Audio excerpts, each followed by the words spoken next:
What's up, YouTube? Fred here. Thanks for joining me. Today we've got a fun adventure. It's pretty early morning. You might be able to tell there's still dew on the car. We're headed up to the White Mountains. I've got a whole bunch of back roads planned, and I'm going with a couple friends, so should be fun. Let's go. So a while ago, I would say like 4 or 5 years ago, before I owned the Corvette, before I had the Mini, before I had anything fun to drive besides a Toyota Tacoma, which is fun in its own way, I ended up looking around where I worked online to see if there were any kind of social groups for people who are into cars and motorcycles, and really my interest was kind of focused in cars. I knew that I was saving up and that I was probably going to have something fun within a couple years, but I didn't have an outlet. I didn't have anybody that I could talk to that I knew who could answer questions, who could discuss like, oh, the latest thing coming out and what you thought about it.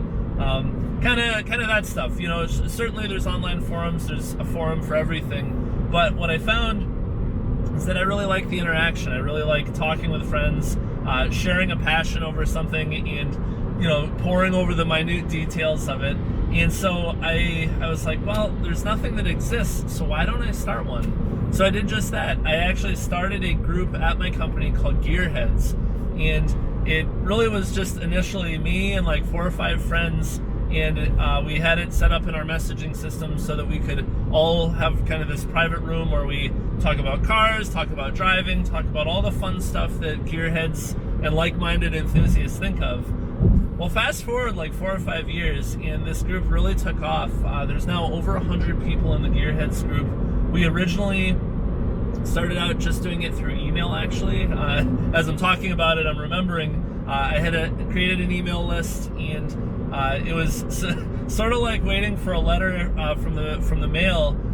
You'd send off an email, and like 2 days later, somebody'd be like, "Oh, that's cool," and then they'd ask a question or something. And so it's like very, very slow, very indirect communication. But now, over time, in fact, one of the other members of the group, shout out to Joe, he created a Slack channel for it so that we can all talk in real time. We can have polls, we can share pictures, we can do it all in real time. And it's actually been a pretty fun group, you know.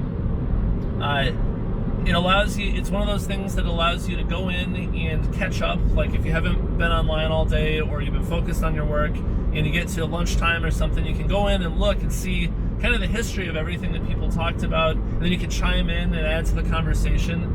And it's really been pretty cool. I've met a number of people that I wouldn't have met otherwise at my company, and across the whole company we got people from business, people from marketing, people from engineering, and so it's actually been really cool to grow my social circle of friends and people who are into cars all through kind of this shared interest. And so today, this is actually a drive that I put together for this group, the Gearheads group, just to go up to the White Mountains and have some fun. Now, the interesting thing about this is that a lot of people really haven't explored the White Mountains. Like, as close as Boston is, it's still like 2 hours plus going north to get to it. And so a lot of people have heard of the White Mountains. They know that there's some good roads. Maybe they went up once. Maybe they went up once on a family trip or something, but they haven't actually like gone up there with the intent just to drive. And so being able to share that with people is something I really enjoy. And you know, it's always fun. You pull off at a scenic area, you get some pictures with the group, you talk about what you saw and your favorite turn and that kind of stuff.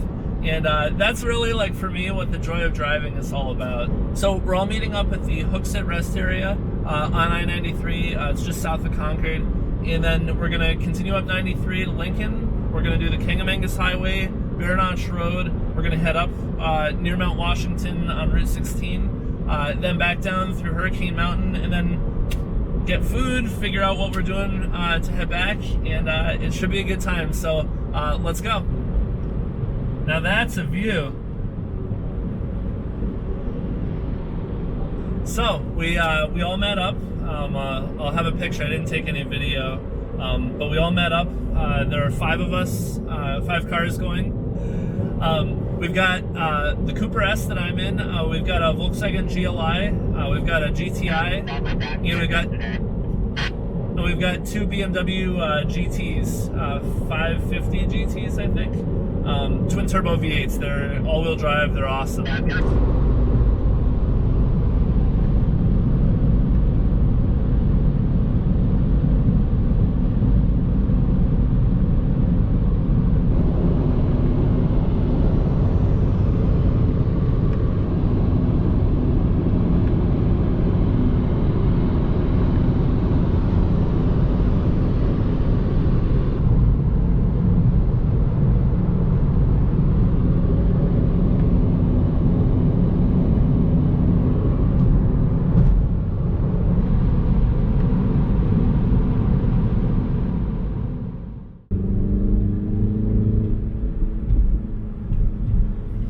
All right, so we're up on the Kangamangus, and we're gonna have a bunch of fun up here. We got a nice route planned out, and man, it's just great to be back up here. We're like probably 2 or 3 weeks ahead of when the leaves really are gonna start to change. We're right at the end of summer, kind of early fall, but man, this is such a great place to be up here.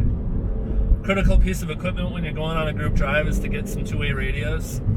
These are Motorola's. There are a million different ones out there, but it makes everything a lot easier, and you can coordinate with everybody without having to stop. Plus, these have clips so that they hook onto my seatbelt, so that they can be right on my shoulder, so it's really easy to just press the button and talk. So I haven't done a video about the Kangamangus. It tends to be a road that a lot of people talk about. That's what we're on right now. That's the road that connects the town of Lincoln all the way to the town of Conway. It's like 35 miles, and it's an excellent driving road. But the real key here, and just like Bear Notch or some of the other roads, is you have to get here early. If you get here past like 9 o'clock, 9:30, you're gonna have lots of traffic, and you can't just even go the speed limit because you're gonna be caught behind campers and motorhomes and people sightseeing. So early morning, like what we're doing today, is the way to do it.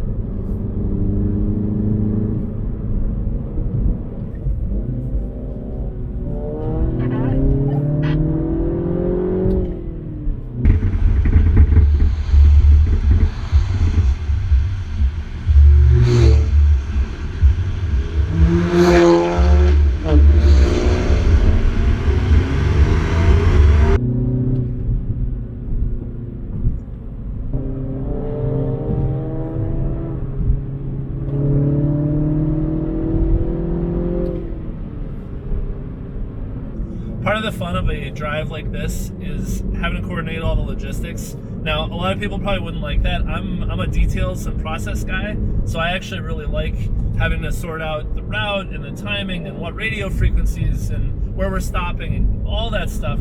And the idea is that if you put a lot of effort into that, you end up making a really, really good experience for all the people that join. And I don't mind the extra work because it ends up, like, most of this group has never been up here. So this is all just like amazing for them to experience for the first time. So that's really rewarding for me, and so I don't mind at all.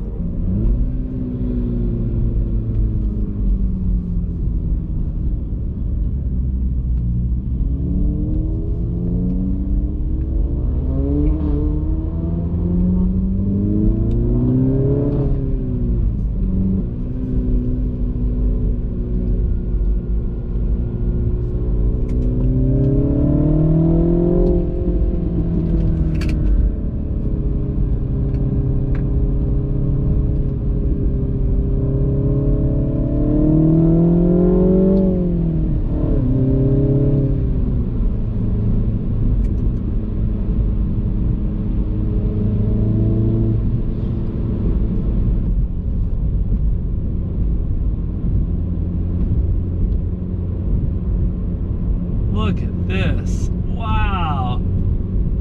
Look at the cliffs. Holy cow. What a great road. It's got everything. It checks all the boxes. You got views, you got corners, you got hills, you got elevation. I mean, this is awesome.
we did Bear Notch Road. We ended up stopping at Attitash, and just a beautiful day. It's actually like pretty hot out. You'd think it would be a little bit cooler with elevation, but it actually, my car is showing 68 right now, and man, it's a beautiful day. So we're headed up to Mount Washington. The original plan was we were gonna go across the street and stop and take a break, but we're floating the idea of maybe going up the mountain, so that would be really cool if we did.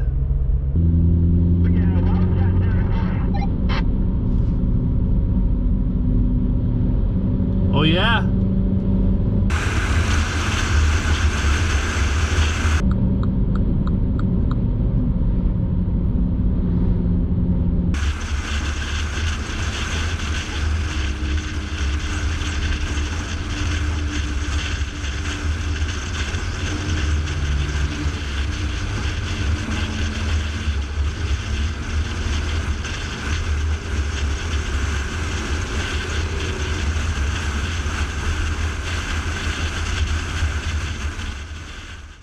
So what a great time with all my friends, driving a bunch of good back roads up in New Hampshire. Thanks for joining me. I hope this was fun and I hope you enjoyed it. And if you get a chance and you're up in the area, definitely check out some of these roads that we did. So it was a great time and hope you enjoyed it. Till next time, Fred out.